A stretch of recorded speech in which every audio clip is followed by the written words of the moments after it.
Yes dear students, कैसे हैं आप? हम शुरू कर रहे हैं आज प्रैक्टिकल ऑर्गेनिक केमिस्ट्री के रिगार्डिंग आज अपना पहला topic. So we are dealing with purification of organic compounds, methods involving in purification of organic compounds.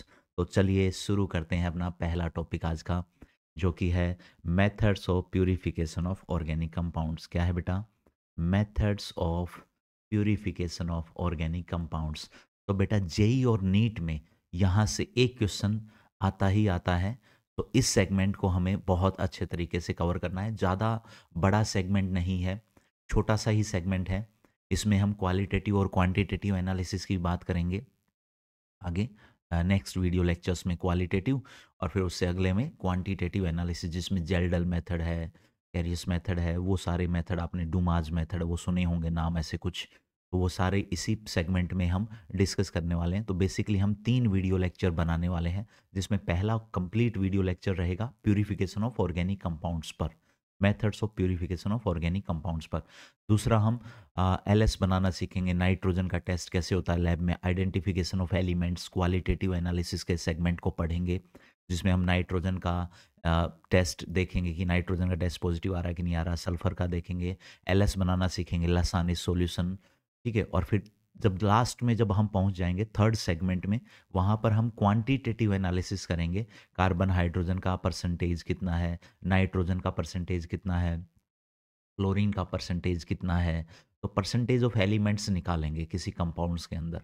Yes, और फिर हम ऑर्गेनिक केमिस्ट्री के साथ साथ पढ़ेंगे functional groups and their identification. दो फंक्शनल ग्रुप्स को डिस्टिंग्विश करना है तो वो कैसे करेंगे, वो सब बेटा सब पार्ट आएगा। तो ये सारा लेबोरेटरी से जुड़ा हुआ सेगमेंट है और यहाँ से क्वेश्चन आते हैं, यहाँ से क्वेश्चन आते हैं। ठीक है, तो ये सारा सेगमेंट हम पढ़ेंगे। सो आज हम शुरू कर रहे हैं methods of purification of organic compounds. Yes, सबसे पहले अगर हम बात करें तो कोई भी ऑर्गेनिक कंपाउंड या तो हम लैब में बना रहे होंगे और या तो वो हमें कहीं से एक्सट्रैक्ट कर रहे होंगे।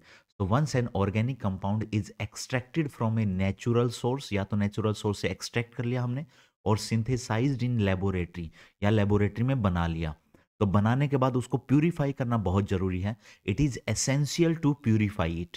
यस, उसके बाद में the method used for the purification of organic compounds depends upon nature of compound के ऊपर डिपेंड करेगा। अब कौन सा मेथड लगाएंगे प्यूरिफिकेशन का, तो वो नेचर ऑफ प्योर कंपाउंड है उसके ऊपर, और नेचर ऑफ इम्प्योरिटी, इम्प्योरिटी और कंपाउंड में क्या डिफरेंसेस हैं। हो सकता है सोल्यूबिलिटी का डिफरेंस हो सकता है बॉइलिंग पॉइंट का डिफरेंस हो, या हो सकता है कोई अदर फिजिकल और केमिकल प्रॉपर्टीज का डिस्टिंग्विश डिफरेंस है, तो उसके बेसिस पे हम डिस्टिंग्विश करेंगे।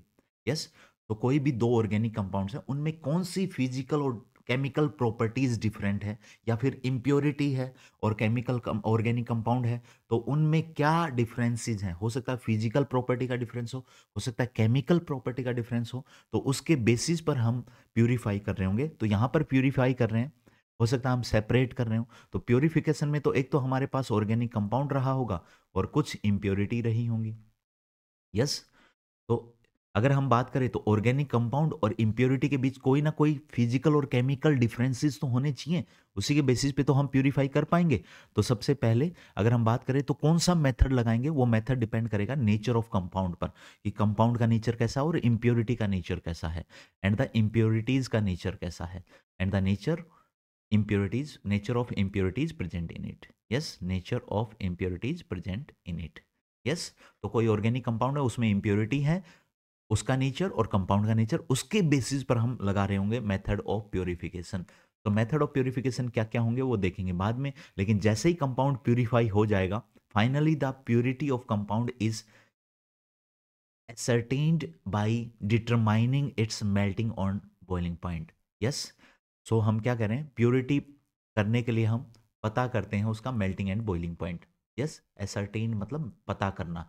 ठीक है, तो उसके मेल्टिंग और बॉइलिंग पॉइंट को पता करके हम पता कर लेंगे कि वो प्यूरिफाई हुआ है या नहीं हुआ, क्योंकि जनरली जो प्योर ऑर्गेनिक कंपाउंड्स होते हैं उनके melting and boiling point sharp होते हैं, वेरी शार्प होते हैं। तो most of pure compounds have sharp melting points and boiling points. अगर हमने कोई कंपाउंड है, इम्प्योरिटी है, उसका मिक्सचर है, उसको प्यूरिफाई कर लिया, मतलब इम्प्योरिटी को अलग कर दिया और ऑर्गेनिक कंपाउंड को अलग कर दिया, फिर हम लेबोरेटरी में उसका melting point, boiling point measure करेंगे, तो generally melting and boiling point अगर शार्प आ रहा है, बिल्कुल एक पर्टिकुलर टेम्परेचर पर वो मेल्ट हो रहा है, लेट्स से जैसे अगर हम बात करें आइस की, तो आइस का मेल्टिंग पॉइंट हम कितना बोलते हैं, 0 डिग्री सेल्सियस। क्या हम ये बोलते हैं 0 to 5 डिग्री सेल्सियस की इस रेंज में? नहीं, वो रेंज में नहीं है, वो रेंज में नहीं है, वो एक पर्टिकुलर पॉइंट है। तो एक पर्टिकुलर टेम्परेचर अगर आ रहा है, बिल्कुल शार्प मेल्टिंग बॉइलिंग पॉइंट आ रहा है, तो फिर हम कहेंगे yes this compound is pure, yes this compound is pure. और अगर एक रेंज में आ रहा है तो फिर हम कहेंगे कुछ इम्प्योरिटी अभी बाकी है। तो हम क्या कर रहे हैं बेटा, सिंपल सिंपल सी बात है, हमारे पास कोई एक मिक्सचर है जिसमें ऑर्गेनिक कंपाउंड है और जिसमें इम्प्योरिटीज हैं, तो हम देखेंगे इनमें कौन सी फिजिकल और केमिकल प्रॉपर्टीज में डिफरेंस है, उसके बेसिस पे हम कोई एक मेथड लगा रहे होंगे, उस मेथड से हम ऑर्गेनिक कंपाउंड और इम्प्योरिटीज को अलग कर रहे होंगे, इम्प्योरिटीज को और इम्प्योरिटीज को और ऑर्गेनिक कंपाउंड को, ओसी मतलब ऑर्गेनिक कंपाउंड, इम्प्योरिटीज को अलग कर रहे होंगे। यस, फिर उसके बाद में जैसे ही हमने अलग कर लिया तो कैसे पता चलेगा कि वो प्योर हो चुका है? तो प्योर हो चुका है तो जनरली प्योर वालों के मेल्टिंग पॉइंट और बॉइलिंग पॉइंट क्या होते हैं? शार्प होते हैं। क्या होते हैं बेटा? Melting and boiling point sharp होते हैं।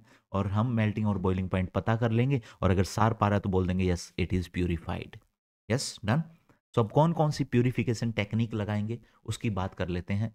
यस, तो common techniques used for the purification में सबसे पहले सब्लिमेशन पढ़ेंगे, फिर हम पढ़ेंगे क्रिस्टलाइजेशन, फिर हम डिस्टिलेशन पढ़ेंगे, फिर उसके बाद में डिफरेंशियल एक्सट्रैक्शन जिसको हम सोलवेंट एक्सट्रैक्शन भी बोलेंगे, और फिर लास्ट में हम पढ़ेंगे क्रोमेटोग्राफी। तो एक एक करके शुरू करते हैं बेटा। सबसे पहले सब्लिमेशन से स्टार्ट करते हैं। किससे? सब्लिमेशन से। आप सबको पता है सब्लिमेशन क्या होता है? यस, 9th क्लास में भी पढ़ लिया होगा आपने। Certain organic compounds pass directly from solid to vapour. कुछ ऑर्गेनिक कंपाउंड सॉलिड से सीधा वेपर बनते हैं ऑन हीटिंग, और अगर कूल करोगे तो वेपर से सॉलिड बनेगा on cooling, on cooling. Yes, तो हीटिंग से क्या होता है? सॉलिड से वेपर, और कूलिंग से वेपर टू सॉलिड बनता है। Yes, on heating and vice versa on cooling, यही बात लिख रखी है। उसके बाद में इसके कुछ एग्जाम्पल हैं, जैसे नेप्थलीन है, एंथ्रासीन है, कैम्फर है, कपूर।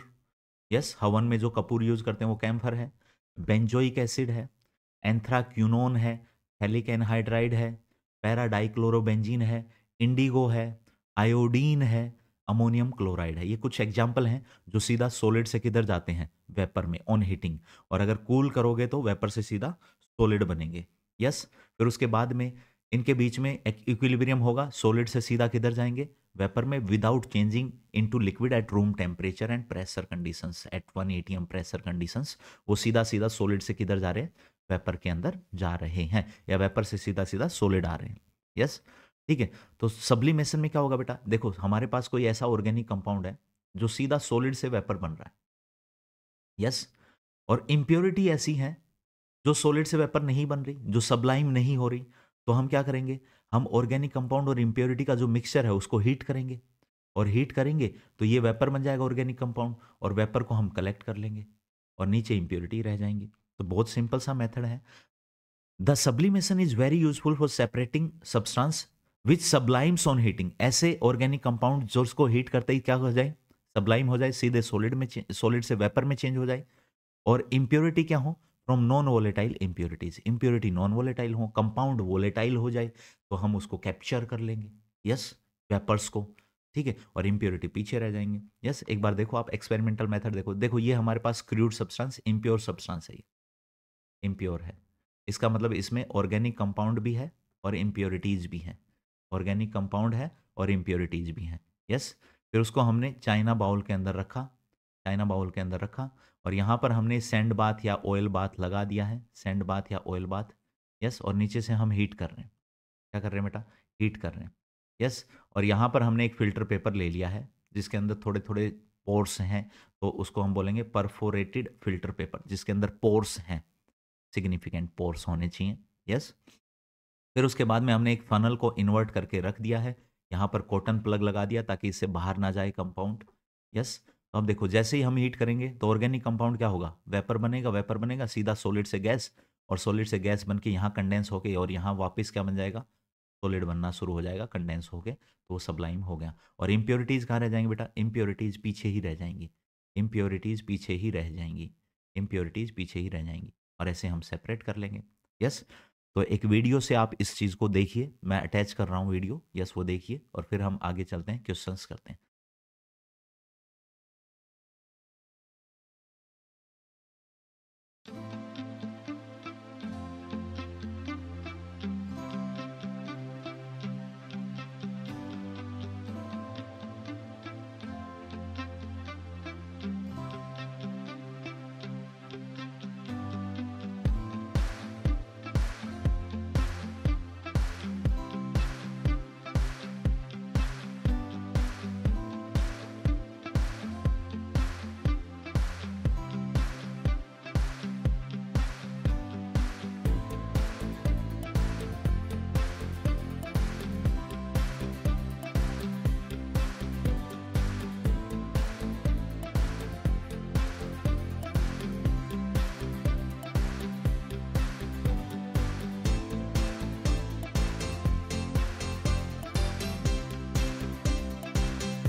पहला question, which of the following substance is purified by sublimation?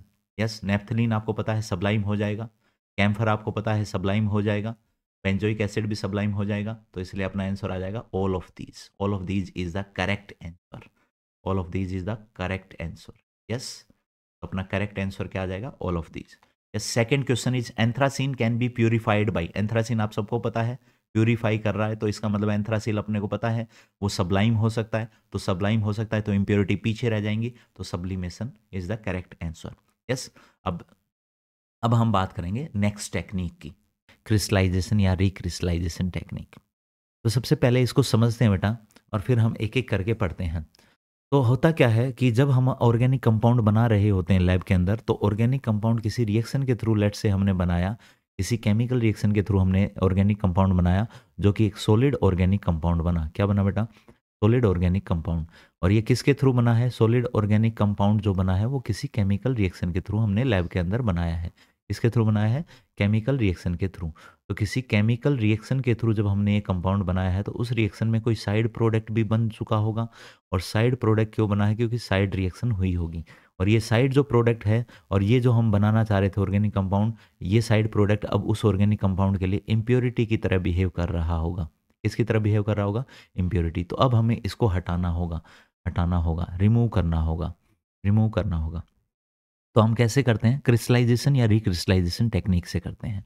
तो होता क्या बेटा, हर ऑर्गेनिक कंपाउंड के लिए एक सूटेबल सोलवेंट होता है, एक सूटेबल सोलवेंट होता है, ऐसा सोलवेंट होता है, ऐसा सोलवेंट होता है जिस सोलवेंट में वो organic compound high temperature condition पर तो घुल जाता है, हाई टेम्परेचर पर वो सोल्यूबल होता है, हाई टेम्परेचर पर वो कंपाउंड ऑर्गेनिक सोल्यूबल होता है, लेकिन लो टेम्परेचर कंडीशन पर, लो टेम्परेचर पर वो प्रेसिपिटेट आउट हो जाता है, क्रिस्टल बन जाता है। क्या बन जाता है? प्रेसिपिटेट आउट हो जाता है, क्रिस्टल बन जाता है। तो इस डिफरेंस इन सोल्यूबिलिटी के बेसिस पर अगर इम्प्योरिटी की बात करें, तो इम्प्योरिटी हाई टेम्परेचर पर भी सोल्यूबल रही होगी, लो टेम्परेचर भी सोल्यूबल रही होगी, या फिर बिल्कुल ही सोल्यूबल नहीं रही होगी। ठीक है, तो इस on the basis of difference in solubility, इस सोल्यूबिलिटी के डिफरेंस पर हम इस टेक्निक को यूज करके, और हम क्रिस्टलाइजेशन यूज करके, रिक्रिस्टलाइजेशन यूज करके ऑर्गेनिक कंपाउंड को प्योरीफाई कर रहे होते हैं। यस, एक एग्जांपल से अब हम समझने वाले हैं। तो कोई सूटेबल सॉल्वेंट है, वो एक सॉल्वेंट भी हो सकता है बेटा, और हो सकता है कि ये सॉल्वेंट हम किन्हीं 2 सॉल्वेंट या 3 सॉल्वेंट या 4 सॉल्वेंट के मिक्सचर से बनाएं। तो मिक्सचर से भी बना के हम एक सॉल्वेंट यूज कर सकते हैं, जो कि सूटेबल सॉल्वेंट हो सकता है, जिसमें हाई टेम्परेचर पर सोल्यूबल होगा अपना ऑर्गेनिक कंपाउंड, लो टेम्परेचर पर प्रेसिपिटेट आउट हो जाएगा, क्रिस्टल बन जाएगा, रूम टेम्परेचर पर वो स्प्रिंगली सोल्यूबल होगा। क्या होगा? Sprüngli soluble.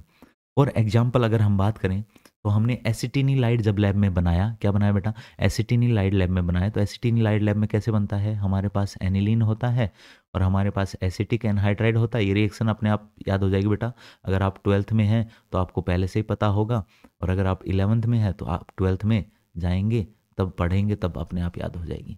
यस, तो हमारे पास पिरिडीन है, तो हमारे पास एसिटिनिलाइड बना बेटा, क्या बना, एसिटिनिलाइड। तो एसिटिनिलाइड जब बनता है अपने पास, तो ये वाटर सोल्यूबल होता है eight high temperature.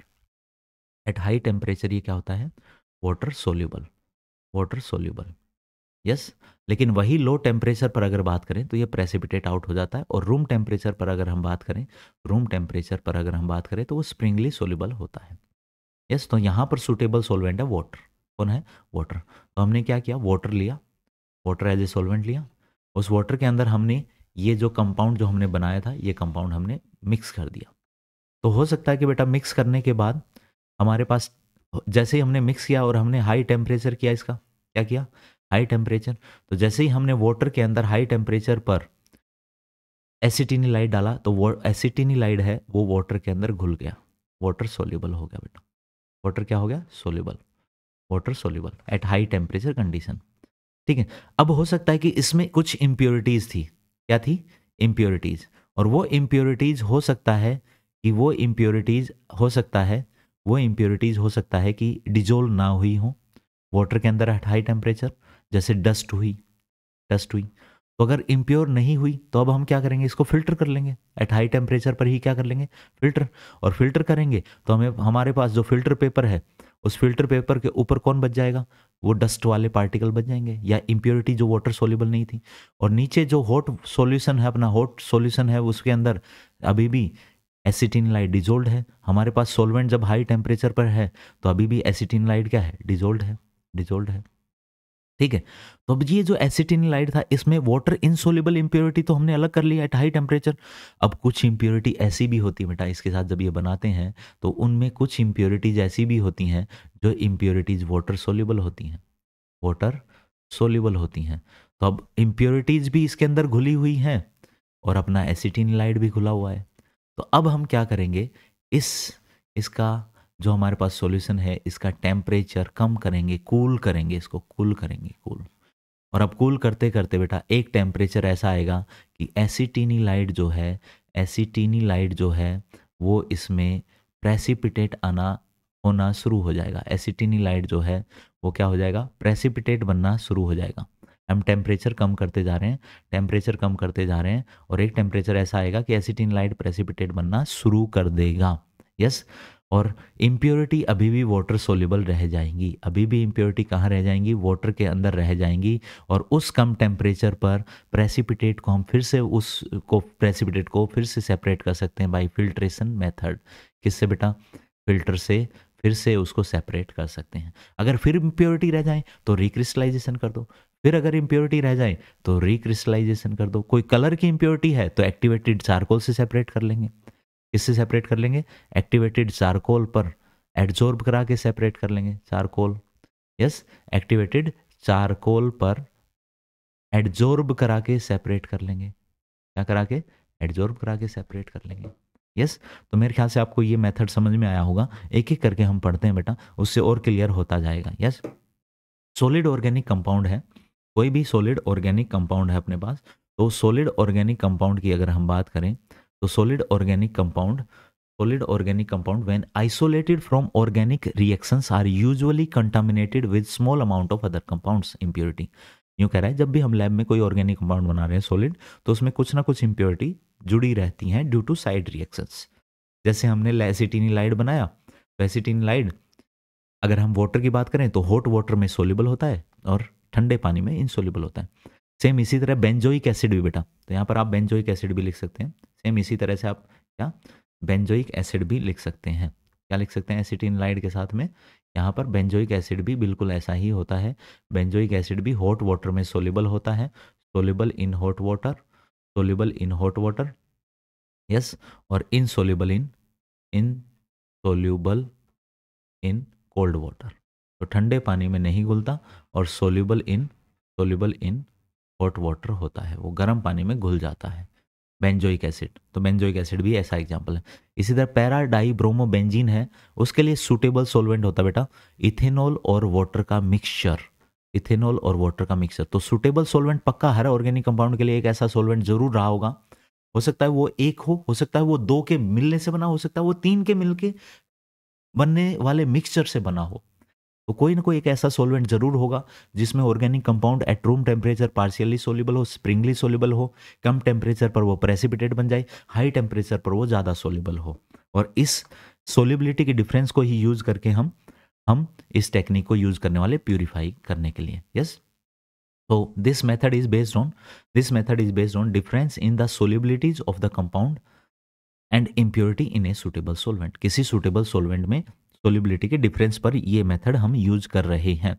The purification of impure crystalline compound is usually done by crystallisation from a suitable solvent और ए मिक्सचर ऑफ सोलवेंट। या तो सुटेबल होगा या मिक्सचर ऑफ सोलवेंट होगा। Yes, the impure compound is dissolved in a solvent. Impure compound को हम dissolve करेंगे suitable solvent में, which is sparingly soluble at room temperature. जो इम्प्योर कंपाउंड है वो स्प्रिंगली सोल्यूबल होगा रूम टेम्परेचर पर, but appreciably soluble at high temperature. High temperature पर सोल्यूबल होना चाहिए और कम टेम्परेचर पर क्रिस्टल आउट हो जाना चाहिए। Yes, impurities which impart colour. कुछ इम्प्योरिटी का कलर होगा सॉल्यूशन में, तो उनको रिमूव करवाते हैं ओवर एक्टिवेटेड चारकोल से। किससे? एक्टिवेटेड चारकोल से। यस, ठीक है। तो क्रिस्टलाइजेशन टेक्निक है वो दो फैक्ट के बेसिस पर डिफाइन की जाती है, दो फैक्ट के बेसिस पर यूज करते हैं हम।